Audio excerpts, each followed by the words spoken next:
Good morning. My name is Jordan Lake, and this is the public update number 3 for the Faces of Change in the practicum course at Brigham Young University, Idaho in the comm department. There are some exciting updates for this project.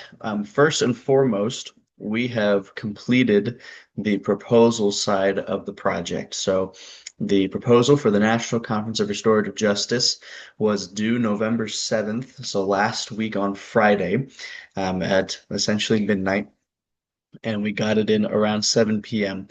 We put a lot of work into it. There was a written portion, there was a video portion, design elements and features, and I'm going to show some of that today. But otherwise, the major part or update outside of the proposal has been we have been compiling the booklet and identifying what we really want it to be on our end. So just as a reminder, there are now two booklets associated with the Faces of Change project. The first is more focused on narrative structure and identifying common there are commonalities between the stories of the incarcerated individuals and problems facing rural communities. And the second booklet, which I have been a major part of, that we have been focusing on as a part of the team that I'm in, we've been focusing on promoting the Center for Hope as an institution and as a peer-to-peer recovery center. So what that will look like, I'll show it as well today. So let's just get right into it. As far as the proposal goes, I just need to share my screen.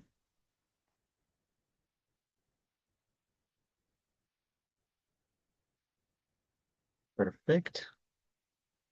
So for the proposal here, this is what our proposal looked like. This was primarily the written portion. There were some extra things that had to be added as uh, as it progressed and as we were officially submitting the proposal.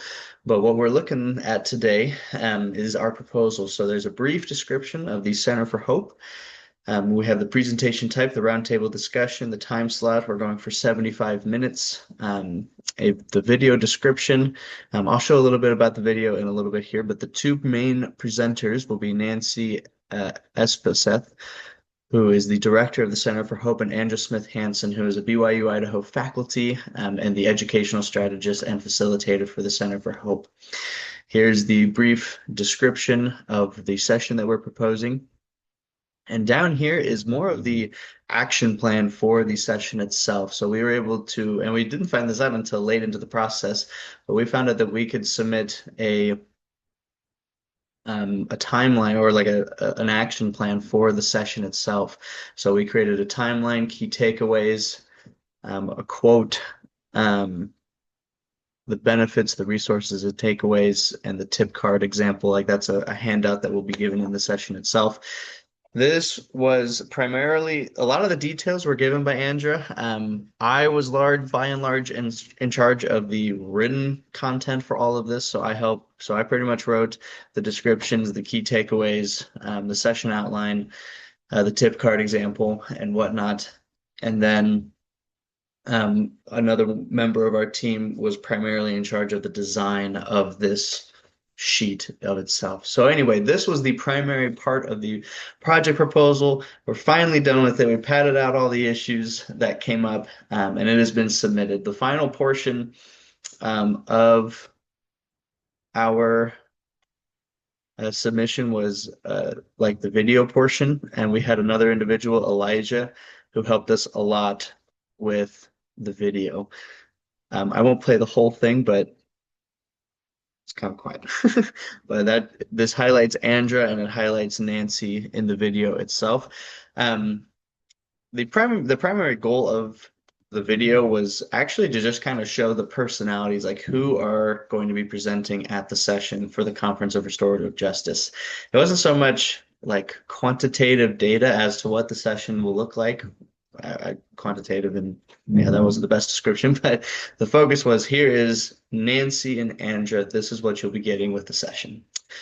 So anywho, that was the proposal. Now moving over, pretty much starting late last week, early this week and on, we've been officially working on, or I've been the person to primarily go start the the copy for the booklet that we've been working on. So this is just some of my initial thoughts, like topics to research and whatnot, the need, our thesis statement, which is the programs of the Center for Hope provide the incentive, structure, and support to bring the principles of restorative justice to Idaho Falls, Idaho, as shown by the men whose stories are detailed below. That's pretty much a draft of the thesis. We'll continue to edit it as time goes, but the that's the booklet in a nutshell that we're working on now. That's evidence for the Center for Hope.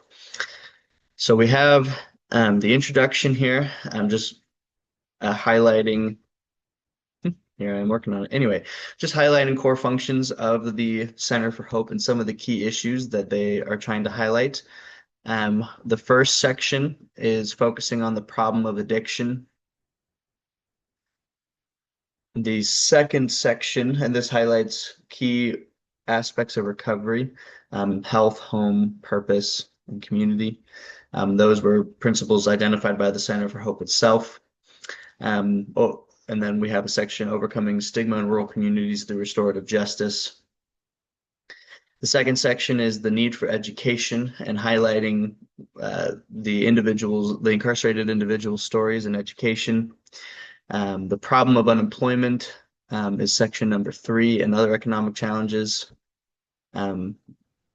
Section 4 is the problem of aftercare. There's a lot of issues, like, people graduate from a lot of these recovery programs and they move on with their lives. However, there's still a lot that goes into their care afterwards. And there's a lack of facilities and community support for those types of things. And our idea is that because it's true, the Center for Hope provides one of those types of facilities and programs to provide aftercare for the individuals.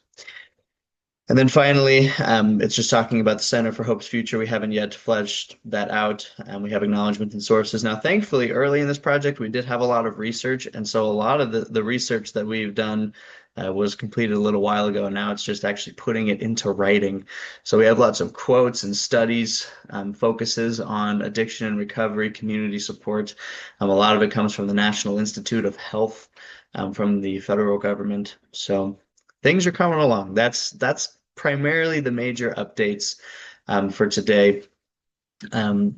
Hopefully by the next public update, we will have the majority of this written out, designed, and have it begun to be put into the booklet itself. I'm hoping to show the interview transcripts to the incarcerated men who we interviewed this week to get their approval, and they can start to see what this project really looks like on paper, because that's been an important aspect to me. So as of November 15th, 2025. We have a video created. We're working on 2 booklets. The proposal has been submitted for the National Conference of Restorative Justice, and things are going well. It's a big project, but we are moving forward. Thank you very much.